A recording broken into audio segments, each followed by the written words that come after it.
Telangana voice news में आप सबका इस्तकबाल है। आइए नज़र डालते हैं आज के अहम खबरनामे पर।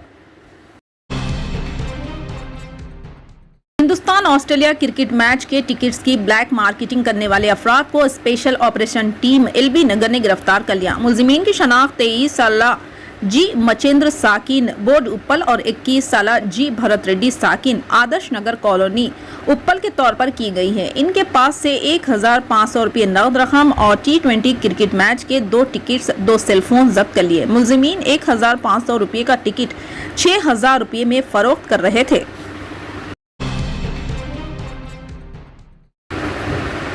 हैदराबाद के दुर्गम चेरू केबल ब्रिज पर फार्मूला ई कारों की नुमाइश का आगाज किया गया। शहर में आइंदा साल फार्मूला ई दौड़ होने वाली है। ये कारें इंतहाई तेज रफ्तार है। शहर हैदराबाद को ये एजाज हासिल है कि साल 2023 में होने वाली फार्मूला ई पर किसके लिए इसका इंतखाब हुआ है। पुरजोश अवाम की बड़ी तादाद ने इन कारों का मुशाहिदा किया। इसी दौरान तेलंगाना के महकमे बल्दी नज्म और नक्श के सेक्रेटरी अरविंद कुमार ने इन कारों की नुमाइश की तस्वीर को अपने ट्विटर हैंडल पर पोस्ट किया। साथ ही इन्होंने हैदराबाद साइकिलिंग रेवोल्यूशन के साथ यगानियत का भी इजहार किया। इन्होंने कहा कि साइकिलिंग में हजारों अफराद ने हिस्सा लिया है।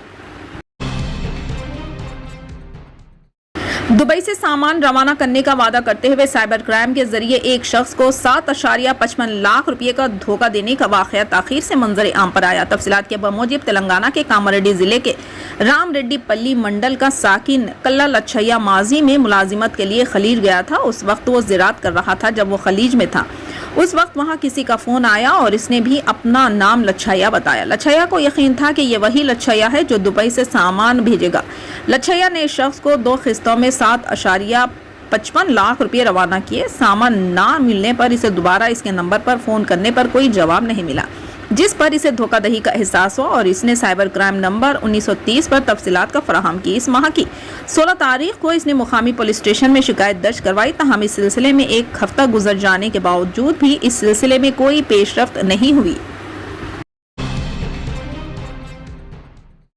तेलंगाना के नारायणपेट जिले के मजाफाती मौजे अखलासपुर और इससे मुत्तसिल कर्नाटक के सरहदी मौज़ूआत पटपाक चंद्रकी और ताज़ा इतलात के मुताबिक धनवाड़ा मंडल के किष्टापुर और कोंडापुर में चीते की मौजूदगी से इन मौज़ूआत में अवाम और खौफ में हरास पाया जा रहा है। वहाँ के चरवाहों और खेतों में काम करने वालों ने रातों में चीता जो मादा बताई जाती है सड़क अबूर करते हुए देखा है। बाद देहातियों ने बताया है कि इस मादा चीता के छोटे बच्चे भी हैं। मादा चीता अपने बच्चों के लिए शिकार की तलाश में आबादियों की तरफ निकल रही है। इन्होंने बताया कि उनके जानवरों गाय बकरियों को वो अपना शिकार बना सकती है। दोनों तरफ अपनी अपनी रियासतों कर्नाटक और तेलंगाना के गांव वालों ने महकमे जंगलात को इत्तला दी है और पुलिस ने इन मौज़ूआत में अवाम से रात के औकात में अपने घरों से बाहर ना निकलने और खुसूसन मोटर गाड़ियों वालों को सख्ती से इंतबा किया कि वो बाहर ना निकलें। दादा और दादी ने मां के हाथ पैर मजबूती से पकड़े और पापा ने मां का गला दबाया। एक 3 साला माही अपने नाना के साथ पुलिस स्टेशन पहुंचकर अपनी मां के कत्ल की शिकायत दर्ज करवाई। यह वाक़या आंध्र प्रदेश के काकीनाडा में पेश आया, जहां एक शौहर ने बीवी पर शक करते हुए अपने माँ बाप की मदद से बीवी का गला घोंटकर कत्ल कर दिया और इसे तिब्बी मौत करार देते हुए बचने की कोशिश की, लेकिन इसकी 3 साला बेटी ने इसका भांडा फोड़ दिया। तफसीलात के मुताबिक उड़ीसा के उमरकोट समिति गांव के मानिक गोश्का की शादी 7 साल कबल कार गांव की लिपिका मंडल 22 साल से हुई थी। शादी के बाद वो दोनों रोजगार के लिए आंध्र प्रदेश के काकीनाडा मुंतकिल हो गए। इनके यहाँ माही की पैदाइश 3 साल कबल हुई थी। लड़की का रंग काफी फीका था। मानिक को लिपिका पर शुबा था कि इसकी बेटी काली है। इस मामले पर इनके दरमियान कई बार झगड़े भी हुए। इस साल के आगाज में इन दोनों के दरमियान लड़ाई हुई और लिपिका अपने मायके चली गई। जून में दोनों खानदानों ने बातचीत करते हुए लिपिका को काकीनाडा भेज दिया। इस माह की 18 तारीख को लिपिका को बेहोशी के आलम में मानिक अपने दोस्तों की मदद से इसे एम्बुलेंस में हॉस्पिटल ले गया। डॉक्टर ने इसे मुर्दा करार दिया।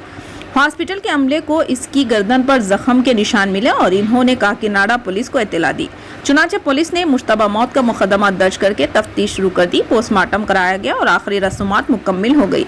लिपिका के वालिदैन भी काकीनाडा पहुंच गए और बेटी की आखिरी रस्मात में शिरकत के बाद नवासी को अपने साथ गाँव ले गए। इस मौके पर 3 साला माही ने इसकी मां की मौत का राज अपने नाना के सामने खोल दिया, जिस पर इसके नाना इसे पुलिस स्टेशन ले गए, जहां लड़की ने तमाम तफसीलात बयान की, जिस पर पुलिस ने शौहर मानिक के खिलाफ मुकदमा दर्ज कर लिया। सऊदी का यौमुल वतनी मुकामी और खारजी बाशिंदों ने अपने अपने अंदाज में मनाया। ताइफ शहर में हिंदुस्तानियों के एक ग्रुप ने इस मौके पर खून का अतिया दिया जो एक काबिल कदर इंसानी खिदमत है। तफसीलात के मुताबिक ताइफ में मुकीम 133 इंडियन तारिकिन ने यौमुल वतनी की मुनासिबत से खून का अतिया दिया। सबक वेबसाइट के मुताबिक ताइफ के किंग अब्दुल अजीज हॉस्पिटल में खून का अतिया दिया गया। महकमा सेहत के तर्जुमान सुराहल हमीदान ने कहा कि खून का अतिया करने पर इंडियन तारिकीन का शुक्रिया अदा करते हैं। इन्होंने कहा कि अस्पताल के ब्लड बैंक में खून का जखीरा बढ़ जाने के बायस पूरे खिते के हॉस्पिटलों को फ़ायदा होगा। इन्होंने शहरियों और तारिकीन से अपील की है कि खून का अतिया देकर हज़ारों मरीजों की मदद की जा सकती है। वाज़ेह है कि सऊदी अरब में बरसरकार हिंदुस्तानी बाशिंदे अपने वतन के कौमी दिन 15 अगस्त 26 जनवरी पर भी यहाँ बड़े पैमाने पर ब्लड डोनेशन कैंप का एहतमाम करते हैं।